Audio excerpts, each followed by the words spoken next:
Hello everyone, today we will read the 4th chapter of Agriculture from Geography book of Class 10th SST. Okay, let's start. First of all, it is written here that agriculture is the meaning in India, so the 4 aspects are mentioned here. First, 2/3 population in India is dependent on agriculture. It means that agriculture in India provides employment to many people. This is the first aspect. The second aspect is that what happens with the development of agriculture? People get food. So food security in India is ensured due to agriculture. Okay, this is the second aspect. The third aspect is that it provides raw material to the industries. So if agriculture is developed, then industries will also develop.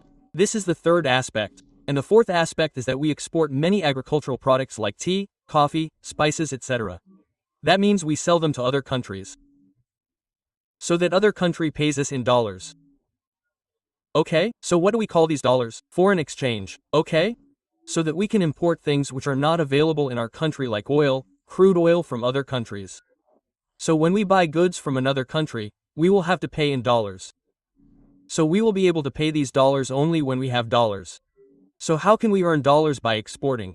Okay? So you will remember these 4 points of agriculture. We have written all the 4 here. First is employment generator. Second ensures food security. Third provides raw material to industries, and fourth is foreign exchange earner.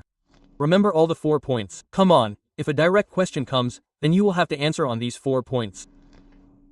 Then here are written the names of some industries which are dependent on agriculture. It uses the raw material of agriculture. First is the textile industry, cotton jute, where clothes are made, they use the raw material of agriculture. Oil industry uses oil seeds. Here paper industry, sugar industry, all these take raw material from agriculture. Okay?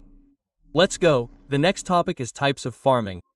How many types of farming are there? Okay, so in this book 3 types of farming have been discussed.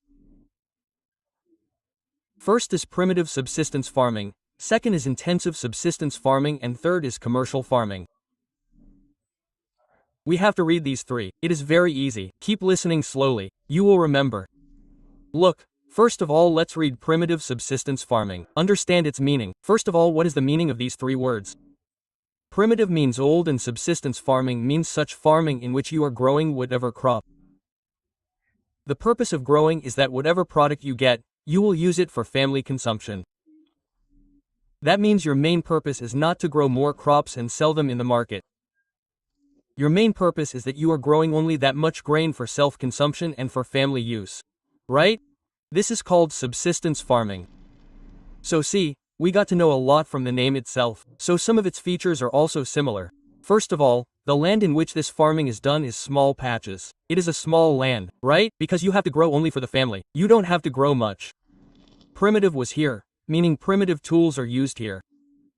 Old-fashioned tools like hoe, dowel, digging, stick, all these are sticks. All these tools are used.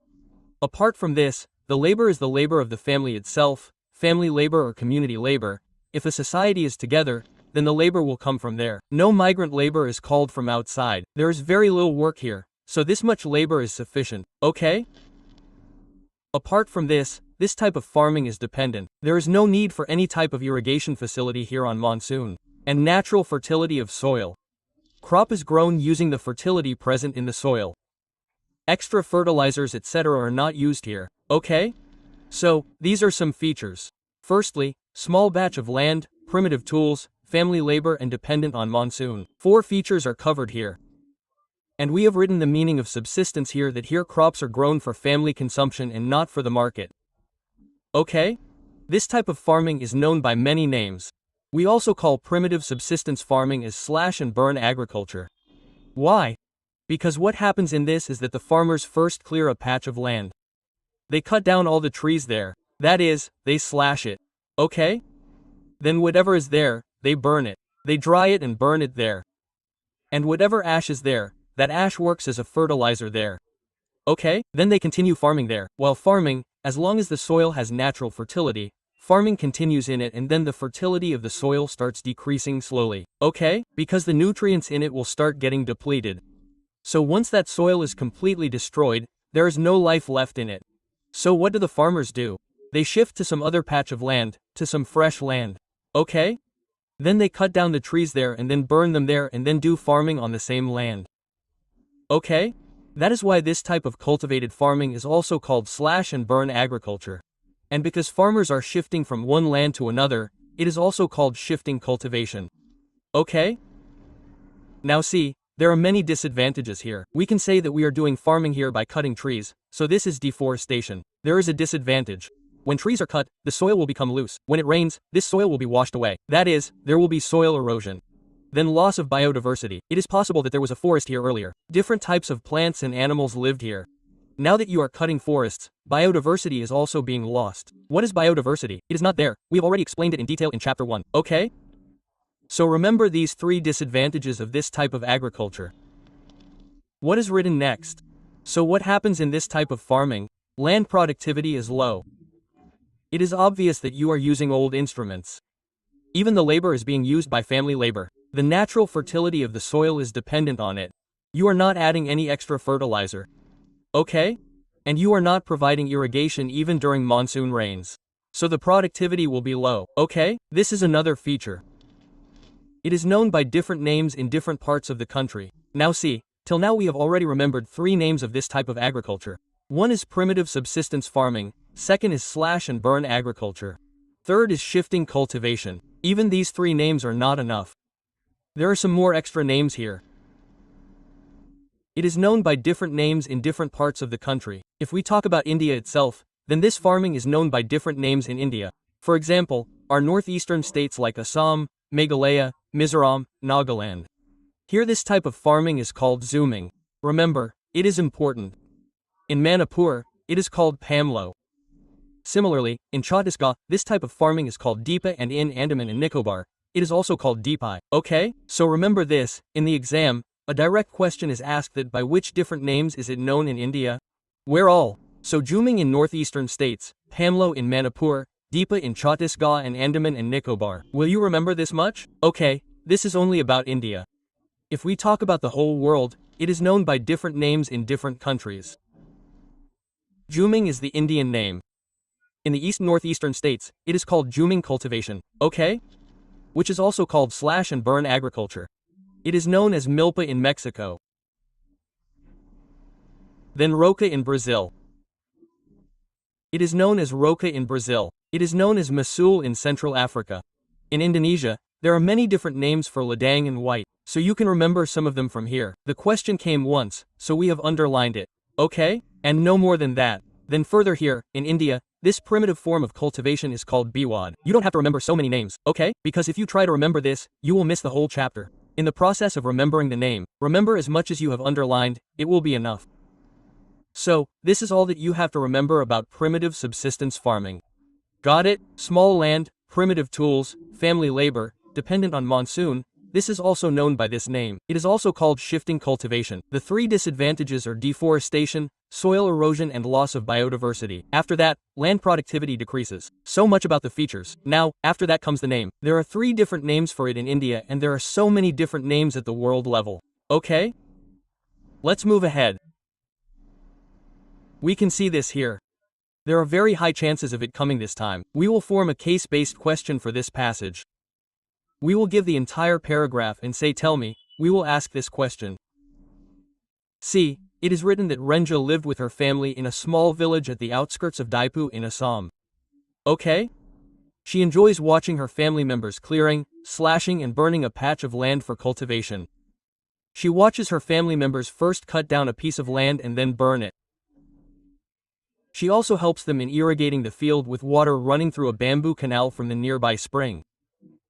She loves the surroundings and wants to stay here as long as she can. But this little girl has no idea about the declining fertility of soil and her family searches for a fresh patch of land in the next season. Do you understand what kind of cultivation is being discussed here? So can you name the type of farming because the family is engaged in? So what kind of farming is this? So here you can name it, jumping, or shifting cultivation, or primitive subsistence agriculture, or slash and burn agriculture. Okay? So you will give this in the exam and they will ask the same question. So you have to understand, this is the type of cultivation being discussed. How did we know? First of all, slash and burn is written here. After that there's bamboo canal primitive and all these. This is the old method of irrigation. Okay? Then the fertility of the soil will decrease. Then the family will move to a fresh patch of land. They are also shifting. So, all this gave us a hint that this is this type of farming. So, which crops are grown in this type of agriculture? So, remember the names of these crops as well. Like millets, rice, pulses, maize, all these crops are grown in this type of farming. Okay, let's move on to the next one. Next is intensive subsistence farming. Guess what it will be from the name? Subsistence farming has come. It means that we have understood here that whatever farming is being done here, that product will be used for family consumption. It is not being used for selling in the market. Okay, then there is intensive. Intensive means there will be a small piece of land. You are farming in it with great enthusiasm. You are putting a lot of fertilizers. You are putting a lot of pesticides. You are pouring water. You are not wasting even a little space. You are growing the crops closely. Okay, this is called intensive. You are farming intensively. So let's see what are its features. First, this farming is practiced in a place where there is a lot of pressure on land. The population is very high. There will be a small locality. There is a small piece of land in it and there are many people here. So farming has to be done on a small piece of land. So there is a lot of pressure on land. Population pressure. Okay, this is the first thing. Secondly, labor-intensive farming is done here. A lot of laborers will be removed from a small piece of land. That means it will be cultivated intensively. Okay? High doses of biochemical inputs are used. Pesticides are also used. A lot of them will be used and fertilizers will also be used in large quantities. Okay? A lot of water is also used in irrigation so that maximum production can be done. So productivity is also high here. Okay? A good crop comes out from a small piece of land. So these are all the features of this type of farming. Where is this farming practiced? So this farming practice is done in West Bengal, Bihar, Uttar Pradesh, all these places. Understand? And this one above, where was this farming practiced? So this is practiced here in the northeastern states, all these places. Okay? The above practice was being done in the areas which are not so developed. Then the next feature is that the size of the land here is uneconomical. That is, the size of the land is very small. Okay? Remember that one different feature.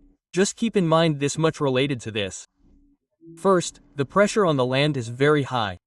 Second, it is labor intensive. Third, high dose of biochemical input is used. And irrigation is used. Fourth, productivity is high, and fifth, the land size is small. Okay? And we can add this too. The crop farming that is being done here is being done for family consumption. Okay? Let us move ahead to the third one, which is commercial farming. Guess what it is from the name? The farming we saw above was subsistence. Subsistence means whatever group of crops are being grown is for the family. There is no intention to sell it in the market. If there is some extra, then we can sell it, but the main purpose is to fulfill the needs of the family. Okay? But as the name commercial farming suggests, whatever crops are being grown here are being grown for the market. Okay? So you will remember this thing. See, some points are underlined here. First, high doses of modern inputs such as HYV seeds, chemical fertilizers, insecticides, pesticides, all these are used in high doses. Okay? After that, the land productivity is high. It is obvious. Then an example is given here. Rice is a commercial. Okay, one line is written here. First, the degree of commercialization of agriculture varies from one region to another. Meaning, the degree of commercialization, for example, there is a piece of land, some crops are being grown here, so how much of which will you sell in the market and how much will you keep for yourself? It varies from one region to another. Okay? So, see, sometimes it also happens that the same crop, like rice, becomes a subsistence crop at one place. Meaning, it is grown for family use, and the same crop becomes a commercial crop at another place. Meaning, it is grown for sale in the market. Here it is written that rice is a commercial crop in areas like Haryana, Punjab. And at other places, rice becomes a subsistence crop after going to the oases. Meaning, rice is grown in the oases, mainly for family consumption. Okay, if there is excess, then it can also be sold. That is a different matter. So let us remember this. A question can be made on this in the exam that give an example of a crop which will ask such questions. Give an example of a crop which is commercial in one region and has subsistence in another region. So this example of rice has to be remembered. It is commercial in Punjab, Haryana. It has subsistence in Odi. Important. So this is an example of commercial farming. There is another subtype which is called plantation farming, plantation agriculture. Okay, what is this? It is a type of commercial farming. Understood? So whatever feature was there in commercial farming will be a feature of plantation as well. Like higher doses of modern inputs. HYB seeds, fertilizers, insecticides, pesticides, all these will be used. There will be higher productivity here. Okay? And whatever crops are grown in plantation, they will be for market. Okay? Let us see what are the features of plantation. One special thing about plantation is that a single crop is grown in a large area. If you hear about any plantation, tea plantation, coffee plantation, it means that it is being grown on a very large land and only one type of crop is being grown. Okay? Secondly, the important thing is that this plantation farming is an interface between agriculture and industry. It links both. How to see this plantation? Understand it like this, that whatever is the product of plantation, that product becomes raw material for the industry. Okay? And the industry also produces many inputs, fertilizers, etc., which are used back in agriculture. So both the sectors are linked to each other in plantation farming. The same thing is written here. Plantation covers large tract of land. The land size is big. Capital-intensive input. Capital means money. Okay? Inputs which are very expensive are used in this. Plus labor, family labor will not work. Society's labor will also not work. You have to bring labor from other places to work here using migrant labor. Then whatever is produced here is raw material in irrespective industries. For example, tea plantation in India, coffee plantation, rubber plantation, sugarcane plantation, banana plantation, all these are examples of plantation. Here production is done mainly for the market. Okay, whatever product is produced, we will sell it. It is not for family use. And for a good plantation, it is very important to have these two things. One thing is transport and the other is communication. There should be a well-developed network of both. Why?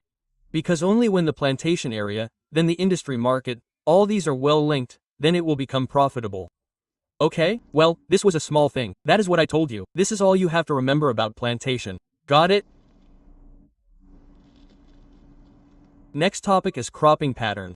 This is the second topic. What have we been studying till now? First, we studied agriculture. Okay, second, we studied types of farming. We have seen 3 types as well. Tell me which ones. Primitive subsistence farming. Second, intensive subsistence farming. Third, commercial. And in commercial also, we have studied one type, plantation. Is it clear till here? Now, the next topic is the third one we are going to study, cropping pattern. What type of cropping is done in India? So, see, there are 3 cropping seasons in India. One is called Rabi, one is Kharif, one is Zad. Now what is this exactly? Let us understand one by one. Rabi. See, what happens in Rabi season? In this, we show in winter, meaning, we do sowing. We show crops in groups. And this continues from October to December. All the Rabi crops, all the crops that are grown in the Rabi season, that is, they are grown from October to December. Then they are harvested. In the summer, from April to June, they are harvested. Okay, you will remember this first feature. When is it soaked? When is it harvested? Okay? Which are the crops that are Rabi crops? So wheat is a very important Rabi crop. Whenever you hear about wheat in your life, remember it. What is wheat? It is a Rabi crop. Similarly, what is the classical example of Kharif? Rice. You must remember these 2 things throughout your life, that wheat is a Rabi crop. Wheat, okay? And rice paddy is a Kharif crop. Okay? So, this must be wheat, barley, then peas, gram, mustard. Remember these 5 examples: 1, 2, 3, 4, 5 very well. MCQs are made on this in the exam. They will give 3 or 4 and ask which is the Rabi crop and which is the Kharif crop. They ask like this. So, you should remember this, okay? Apart from this, where else are Rabi crops grown? So Punjab, Haryana. Okay, Himachal Pradesh, Jammu and Kashmir, Uttarakhand, Uttar Pradesh are where Rabi crops are mainly grown. Saying Rabi crops means that this image of wheat should be created in your mind. Then the next point is that for the Rabi crops to grow well, it is necessary for the Green Revolution to be very successful there. In all these places, Punjab, Haryana, the Green Revolution was very successful here. So the Green Revolution is successful. meaning there should be proper use of HYV seeds and other modern inputs like fertilizers, pesticides, insecticides and irrigation. Only then will these rabi crops grow well. Okay? There is nothing else to be done. You just have to remember this much. When are rabi crops sown? That is, when are they soaked? When are they cut? When are they harvested? Remember that. Plus, what are the examples of crops? Where are they grown? Remember these three things. That is enough. You will also remember these three things for Kharif crops. When do we show Kharif crops? So, onset of monsoon. As soon as the rain starts, then it is grown. Okay? And it is harvested during the time of September to October. Important crops for this are paddy, meaning paddy means rice. You will find maize, jowar, bajra, tur, arhar, mung, urad, cotton, jute, groundnut, soybean, all these. You should remember all the Kharif crops very well. All the names mentioned. Where are they grown? So here mainly rice has been mentioned. This is paddy. Okay? Paddy means paddy on which yellow husk will be attached. Husk is being applied on it. If there is husk on top of rice, then it is called paddy. Paddy and rice means rice. So what is the most important example of Kharif crop? Paddy means rice. It is the most important example. So where are Kharif crops grown? So rice has been told that rice is grown in Assam, West Bengal and the coastal region of Odisha, Andhra Pradesh. And observe this thing, wherever Andhra Pradesh is mentioned, Telangana will also be there, okay? Because Telangana state was carved out of Andhra Pradesh. Okay? So rice is mainly grown in all these states. Apart from this, another good thing has been said here that all these states Assam, West Bengal and Odisha are very popular. Rice is very popular. Here 3 crops of paddy rice are grown in 1 year. Okay? 3 rice crops are grown in 1 year. So the names of the 3 crops are, one is Oz, one is Amon and one is Boro. This is a small fact. Remember it, you may ask me sometime. Understand about Kharif? One thing is when is it shown, when to harvest. Second, what are the examples of Kharif crops and third, where is it grown? These 3 points have to be remembered for this also. Now come to the third season which is the Jaidat season. This Jaidat season occurs in the summer months between the Rabi season and Kharif season. Okay? Here are some examples of crops of Zaid season. All the melons, watermelon, muskmelon, all these, cucumber, vegetables, fodder crops. Fodder crops means the crops which are used to feed the livestock. All of them are grown in Zaid season. Okay? And sugar has a separate line written here. Sugar cane takes almost a year to grow. What was the meaning of writing this line here? There was no logic. Many students will get confused that this sugarcane is a Zaid crop. It is not so, okay? Remember that sugarcane is a Kharif crop. These people should have given this line here somewhere in the paragraph on Kharif. Anyway, it doesn't matter. So, we hope you have remembered the 3 cropping seasons. Rabi, Kharif and Zaid, is it clear? Let us now talk about some major crops. We will read about the important crops that grow in India. First of all, rice. The first point to be known about rice is that it is a staple food crop. Staple food crop means that it occupies the main portion of whatever food is available in India. What is the most important item in food? Rice, in majority in India. Okay? It is the first. Wheat comes second. Understood? This is the second important staple crop of India. Then its next important point is that it is a Kharif crop, which we have memorized here. Then what things are required to grow it? So its temperature requirement is high temperature above 25 degrees Celsius. Then it also needs a lot of rain. It needs high humidity with annual rainfall above 100 centimeters. So it needs high temperature. It needs more rain. That is why it is a crop. Understand? And where there is less rain, you can grow it with the help of irrigation. This line is not that important. This is important.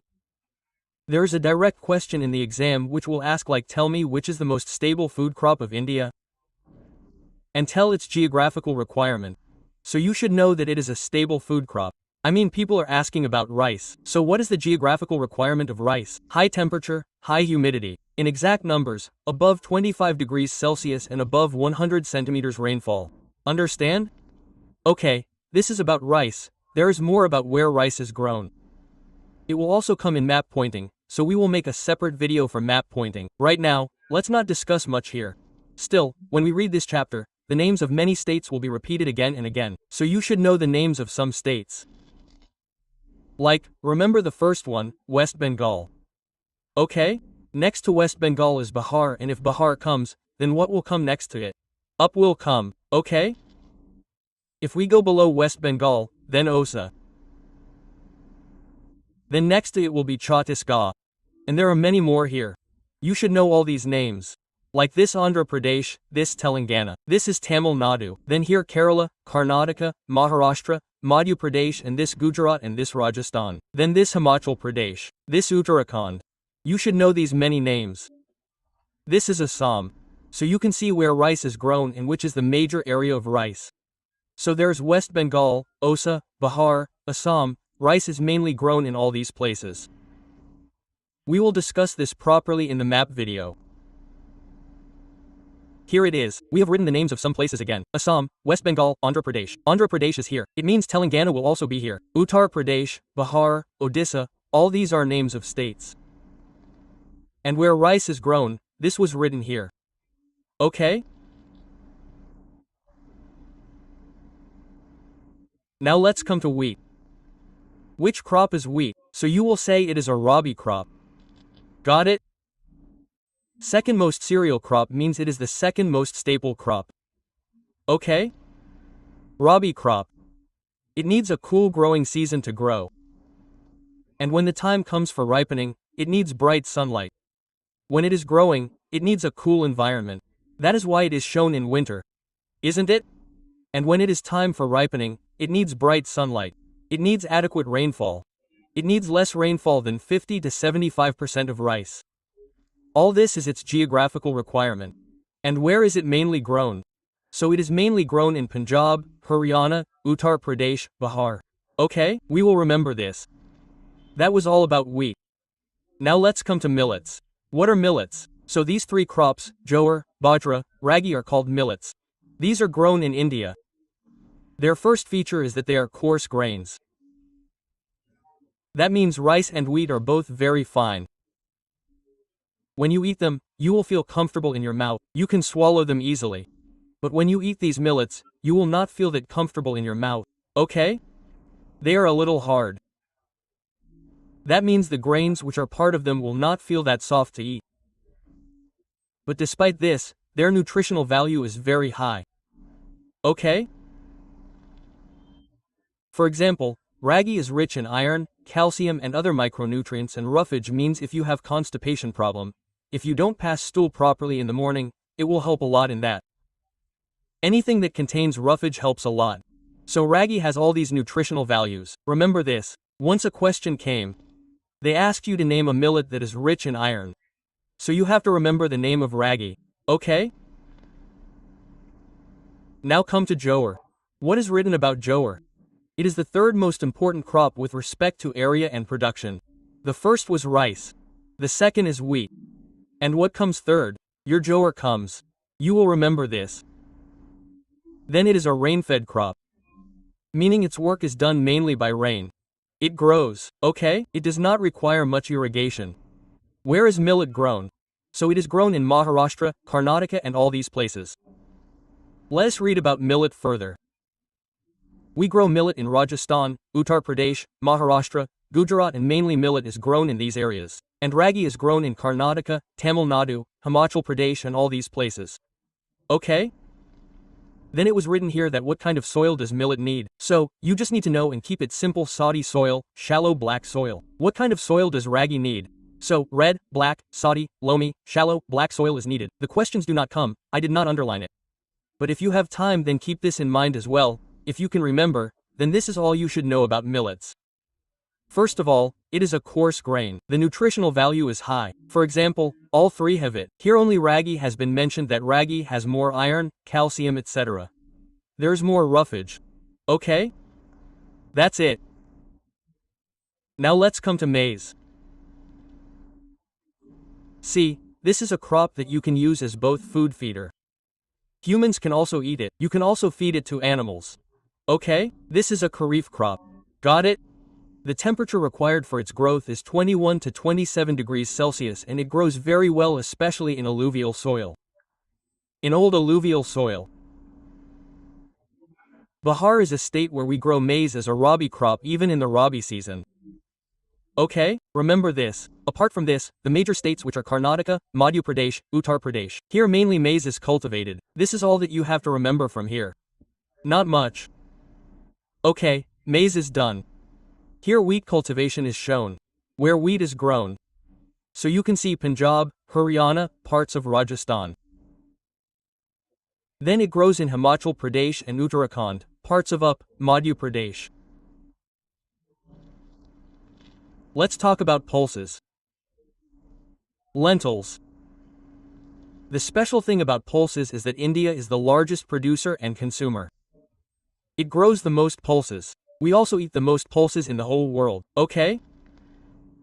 For any vegetarian, the major source of protein in his diet is pulses. If someone is a vegetarian and does not eat meat, so where is the protein coming from in his body? It mainly comes from pulses. They should take pulses in a good amount, okay? Which major pulses are grown in India?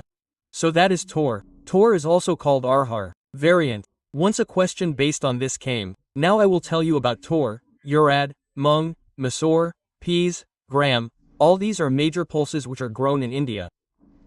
The first three are tur, urad and mung. All three are Kharif season crops.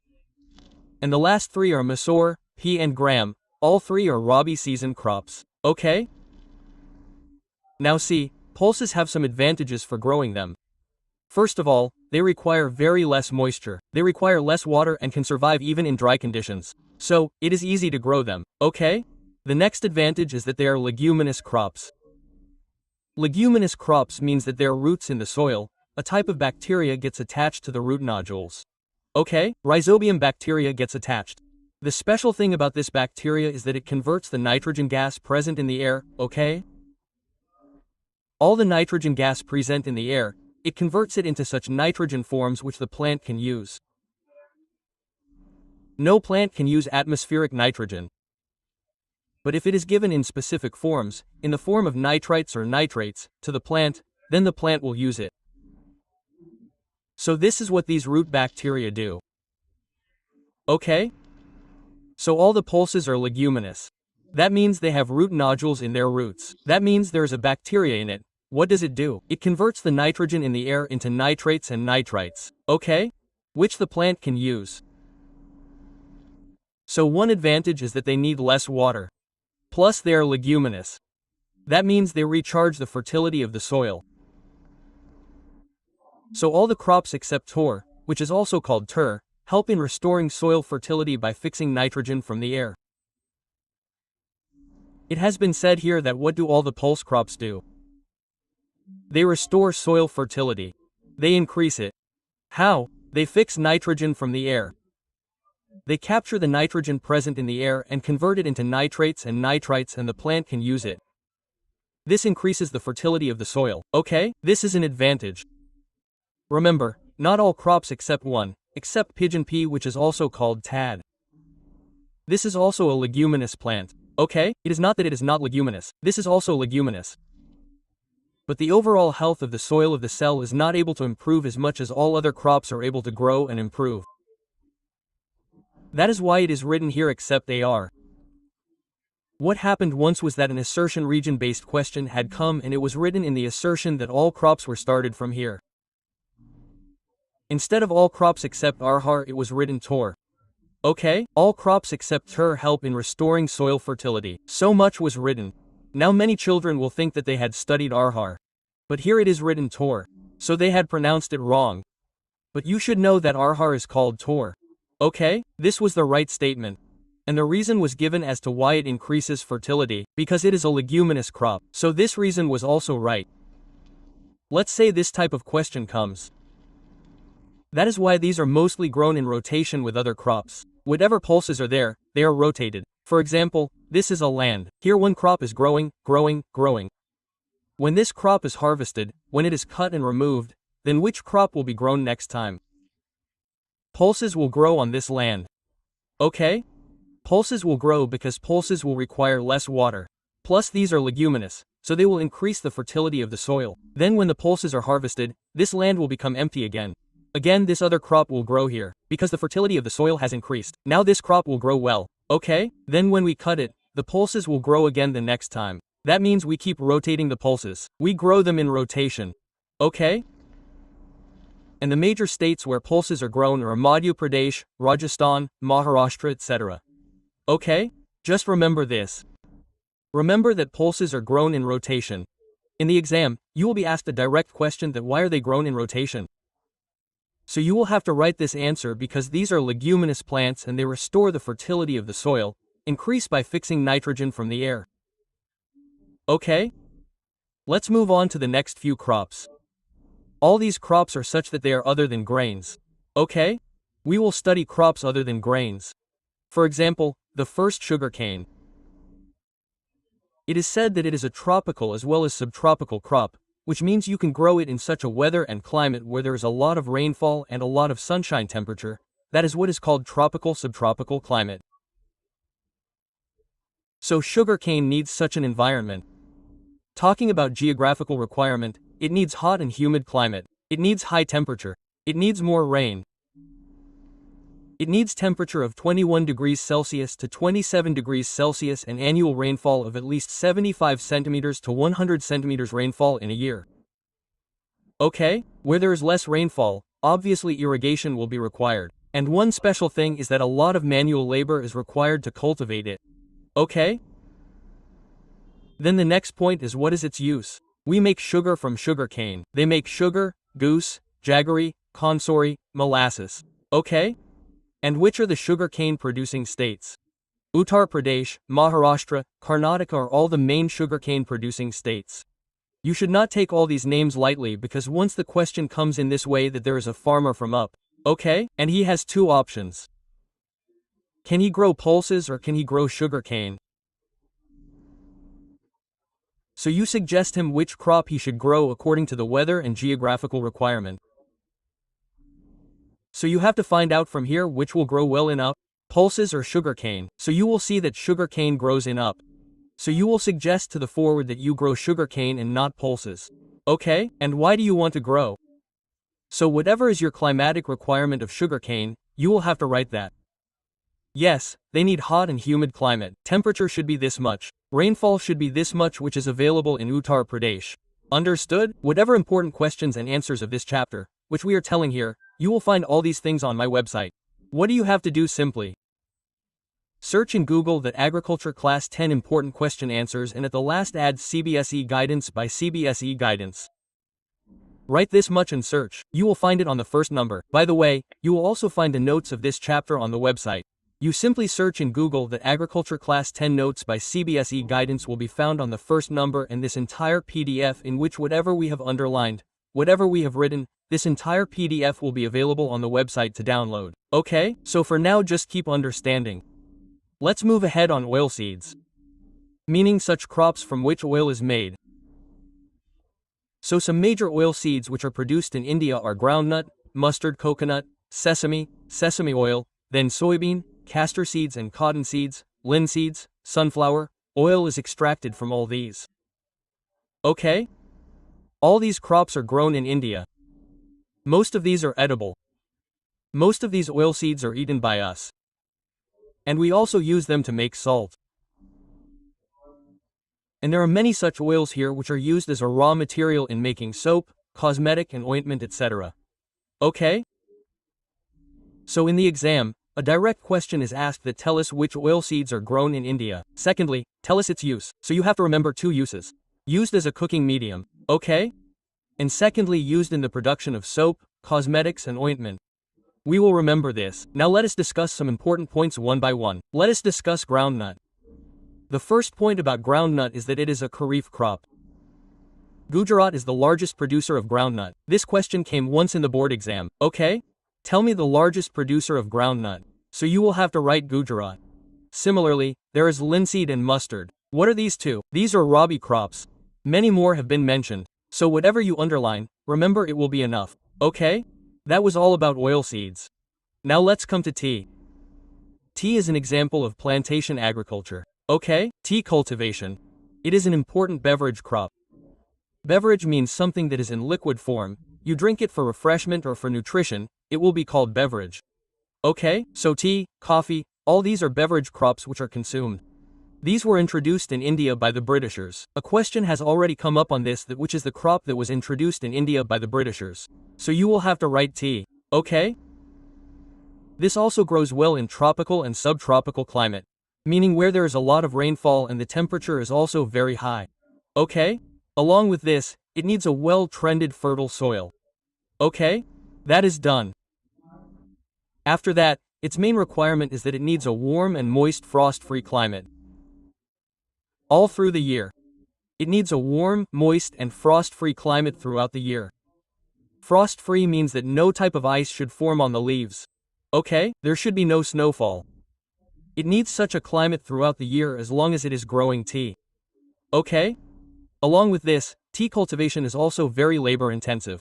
Here abundant cheap skilled labor is required to grow the tea tree. Okay? And we have also read about tea in English. Tea from Assam, which is the Glances of India chapter. In that we had learnt a few things about tea. Do you remember? So you can remember from that where tea grows the most? So in Assam, okay? Then in these two districts of West Bengal, Darjeeling district and Jalpaiguri district, tea is grown here. It is also grown in Tamil Nadu, Kerala. Once a question came about this, that you have a friend who lives in Tamil Nadu. Okay, he has two options. Should he grow tea or wheat? So what would you suggest to him as a friend, that what should he grow on his land? So see, in Tamil Nadu you have to remember which crop grows best, so tea grows better compared to wheat. Okay, so you will suggest to grow tea there. Okay? Let's come to coffee. It is written a little about coffee, that very good quality coffee is grown in India. There are many varieties of coffee in India. So Arabica variety is grown in India and it is in great demand all over the world. Where is it grown? So remember Karnataka, Kerala, Tamil Nadu, and nothing more than this. Which variety is grown and where? These are the two things to be remembered here. Come on, horticulture crops. Horticulture means vegetables and fruits, all these crops. So many famous fruits are found and grown in India. Like mangoes of Maharashtra, Andhra Pradesh, Telangana are very famous. Similarly, oranges of Nagpur are very famous. Banana of Kerala is very famous. Lychee of Goa, Bihar is very famous. Many such things are written here. Okay, this does not answer the question in general, so we have not underlined anything. Understand and leave all this. All these vegetables are grown in India. Peas, cauliflower, onion, cabbage, all these are grown. Okay, now let us come to non-food crops. I mean food crops which we do not eat. We use them for something else. Like rubber. Rubber is an equatorial crop. I mean it needs a tropical climate where there is a lot of rain, a lot of sunlight and temperature. Okay? It requires a moist and humid climate. Here it is written that rainfall more than 200 centimeters. A lot of rain is needed to grow it and the temperature should also be above 25 degrees Celsius. So the temperature is also very high. Rainfall is also a very high requirement. What is the use of rubber? So this is a very important raw material in the industries. And you have tires from rubber. A lot of things are made from it. Okay? Where does it grow? So it is mainly grown in Kerala, Tamil Nadu, Karnataka, South India.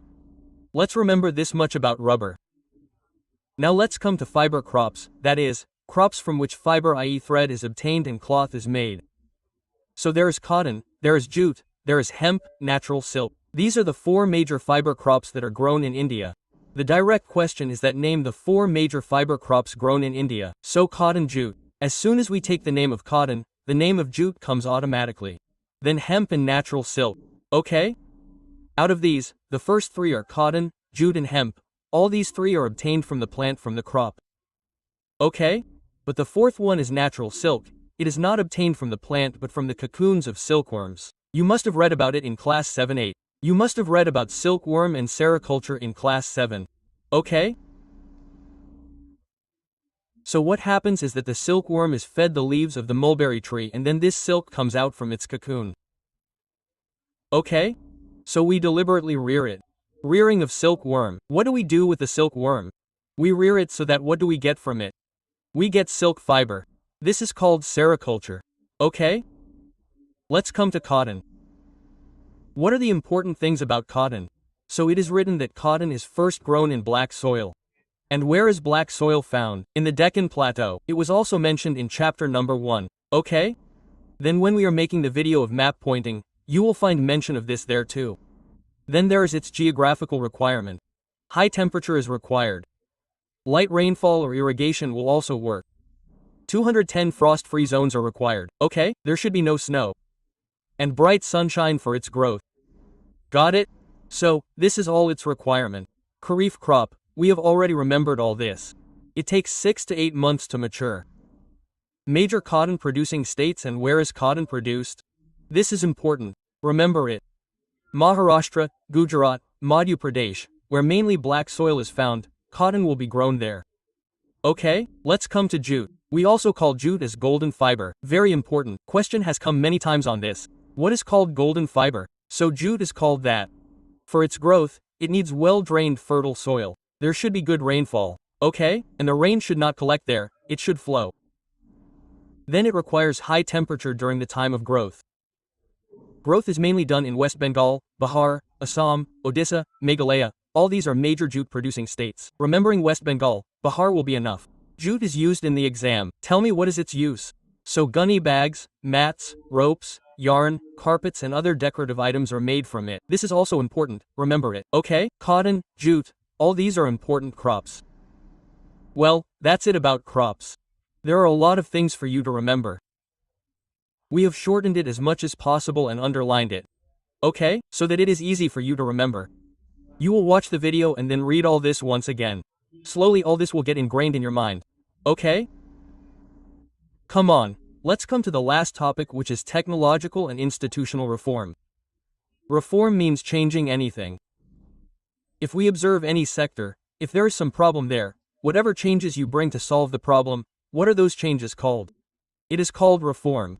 So there are two types of reforms, technological reform and institutional reform. See what is there in both. Why was there a need to bring both these reform changes? First of all, let us understand that. First, farming agriculture has been practiced in India for thousands of years. Okay? So, using the same land again and without making any changes, okay? No changes are being made, using the same land again and again. What has happened due to this is that the pace of agricultural development has reduced. Okay, this is the first problem that was seen. Apart from this, it is still seen that irrigation has developed so much, but still most of the farmers are dependent on rain and the natural fertility of the soil. They do not do separate irrigation for farming, they do not use pesticides, fertilizers, etc. because they do not have that much money. They do not want to spend money, so whatever the reason is, this is the second problem we see. Okay?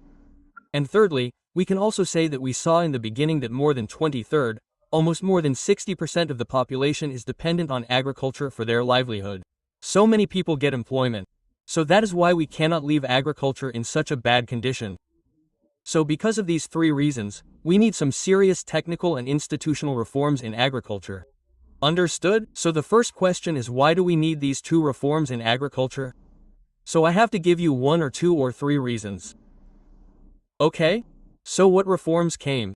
So first of all, as soon as we got independence, we started going after it. We needed land reform. Okay? Land reform was the main focus of the first 5-year plan. Land reform meant that there were many farmers in the society who had a lot of land and there were many farmers who had very small pieces of land. So, distributing land, putting a limit on a person that he can have only this much land. Okay?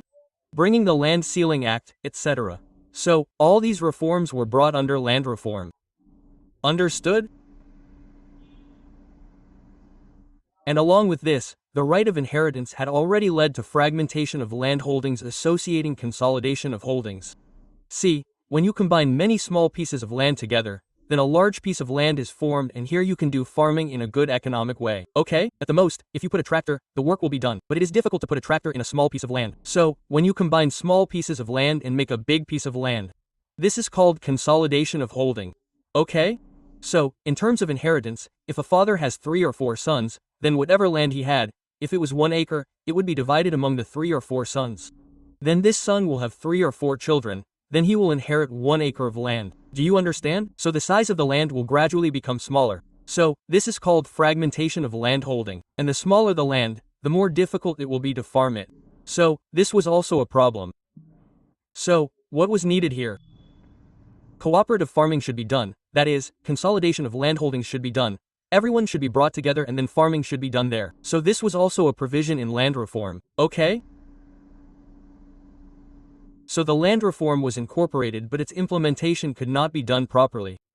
People found some way or the other to avoid it. After this, all this happened immediately after independence. After that, in the decades of 1960 and 1970, 2 types of revolutions were brought about. One was the Green Revolution and the other was the White Revolution. What is Green Revolution? No, we know this. This package was to increase the agricultural production by using technology, HIV seeds, fertilizers, pesticides, irrigation, etc. This was the Green Revolution, okay? It was especially brought about for the 2 crops wheat and rice. White Revolution was also similar. There was a shortage of milk in India, okay? So, to increase the production of milk, the White Revolution is also called Operation Flood. Okay, this was brought about. What did India become because of this? It became a milk surplus country. The quantity of milk increased significantly in India. Okay? But the disadvantage of these 2 changes, both reforms that were brought in 1960 to 1970, was that they were more successful in only a few areas. There were some areas which grew more. For example, the Green Revolution was more successful mainly in Punjab, Haryana. The rest of India remained untouched by it. Okay? So this was its problem. So what did the government do after that? In 1980 and 1990, a comprehensive land development program was brought. What was done under this? Many institutional and technological changes were brought. What changes were brought? See, the first was the provision of crop insurance. This was brought. Farmers were told that if your crop gets destroyed due to drought, flood, cyclone, fire, disease, etc., then you will get the amount for which you have taken insurance. Okay? Firstly, many rural banks, cooperative societies and normal banks were established so that farmers can get cheap loans at low rate of interest and they can buy good quality inputs of whatever technology is there. Okay, this was the second reform that was brought in when banks were established. Thirdly, this was Kisan Credit Card, KCC, and Personal Accident Insurance Scheme for self-insurance. Okay? So that if something happens to the farmer, at least the family is protected. All these schemes were introduced by the government for the benefit of farmers. Apart from this, some technological changes like special weather bulletins in radio, TV. Okay, agriculture programs in Doordarshan, all these were brought for the farmers. A phone number was given so that farmers could call on that number and ask their problems to the export people. All this was brought in. Apart from this, the government started declaring all this. Minimum support price, remunerative price, procurement price for important crops. Now what are these 3 things? Look, first understand remunerative price as minimum support. There is any crop. Suppose the farmer buys the crop. The government looks at how much does it cost to grow this crop in general. What is the input cost? How much effort is required? How much time does it take? After looking at all this, the government decides a price that this is a fair price for it. Okay? This is called remunerative price. Minimum support price, which is also called MSP in short. What is this? The government says that the price of this crop is fixed at a particular level, that the price of this crop should not be below this price. If it goes below this, the farmer will suffer a loss. Okay? This is called minimum support price. And what was the remunerative price? That is, by including the profit in it, that the farmer should get this much profit after selling this crop generally. That is called remunerative price. Apart from this, the procurement price. How much money did the farmer actually get in reality? That price is called procurement price. That at what price did you buy it? So the government started announcing these 3 prices, that this is the price of this crop. It should not be sold at less than this so that farmers are not exploited. So all these reforms were brought in 1980-1990. Okay? So remember all this. A direct question will come that highlights some institutional and technical reforms introduced by the government in India. So all these 3 points will have to be written. Okay? This has also been put in the important question answer notes. You can see from there. Let's lastly talk about a very small topic, and that is Bhoodan and Gramdan. What is this? So look, Vinoba Bhave believed that Mahatma Gandhi's ideas were very good. Vinoba Bhave followed all his principles. Okay? So what happened? Vinoba Bhave liked Mahatma Gandhi's concept of Gram Swarajya. Gram means village, and Swaraj means that villages should remain independent. After Gandhi's death, Vinoba Bhave started Padayatra so that Gandhi's message reaches every village, the entire country. Okay, so what happened was that once, he was standing in a village in Andhra Pradesh and giving a speech. Who? Vinoba Bhave. Then what happens is that a poor landless villager, who did not have land, says that the government should give us some land, only then will our economic well-being be possible. As long as we do not have land, we will remain poor. So Vinoba Bhave is not able to say anything at that time. He says that okay, we will talk to the government about it. Then what happens is that there was a man named Ramachandra Reddy. You don't have to remember the name for now, it is not that important for the exam. There was a man named Ramachandra Reddy. He stands up and says that I have 80 acres of land. We will give 1 acre of land to each of the 80 landless villagers. Right? This was called Bhutan, right? The letter itself traveled and introduced these ideas widely all over India. Later when Vinoba Bhave traveled further and further, he started spreading all these things. So people got motivated and encouraged by this. Some landlords came and said that they will donate the entire village. Right? This was called Gram Dawn. Right? And many landowners started giving away their land out of fear. What were they afraid of? Land Ceiling Act. Fear of Land Ceiling Act. The government had brought an act under which a particular farmer can keep only that much land up to a certain amount. He cannot keep the rest of the land. If he has kept it, it is illegal. So, out of fear of this, many landowners donated some land. So this came to be known as Bhutan and the whole village started calling the donation as Gramdan. Now there was no fighting here. This revolution is also called Bloodless Revolution. Right? Bodh Ramdan movement initiated by Vinoba Bhave is also known as Bloodless Revolution. Remember this. Who was the leader involved in this? Vinoba Bhave. You should know this name. This whole chapter ends with this. There are some good questions. Try these. Which one of the following describes a system of agriculture where a single crop is grown over a large area? Tell me which one will it be? Single crop plantation. Which one of these is Rabi? So it will be Gram. Which one is Rabi leguminous crop? So it is pulses. And all these questions can be found on the website. These are very easy questions. There is nothing much. Well, there was one thing here. Some one-word questions were given here. 2 staple food crops of India. So you can also write rice and millet. But these 2 are more important. This is the summer cropping season of India. So it will be Kharif. What is there in pulses? There is protein. Coarse grain, so there are millets, coarse grain, jowar, bajra, ragi. 2 major beverages, liquids that we drink, tea, coffee. Which is the major fiber crop grown in black soil in India? Cotton. It is grown in black soil. This is a fiber crop. Did you understand or not? So, the chapter ends with this. Now you will get 3 things, I have already told you. First is important question answers and second will be what notes will be available. How? You simply search in Google. Name of the chapter Agriculture, Class 10, important question answer. Add in the last by CBSE Guidance. Write this and search. You will get it on the first number. Okay? Search the notes in the same way and thirdly this entire underlined PDF has been given on the website for downloading. You can go there and download it. Okay? Okay. Prepare this much, nothing else will come. Only map pointing is left. Whatever map related question is there in this chapter, we will make a separate video of the map. We will make only one video on map pointing. If you watch it then you will get 5 marks fixed. Okay? Let's end it. We hope you liked this video. If you like the video then do 3 things. Like and share the video with friends and if you are new to the channel, then subscribe to it. There are other videos on the channel, you can watch them. You will get a lot of help from them too. Let's meet soon in another video. Till then, bye bye and take care.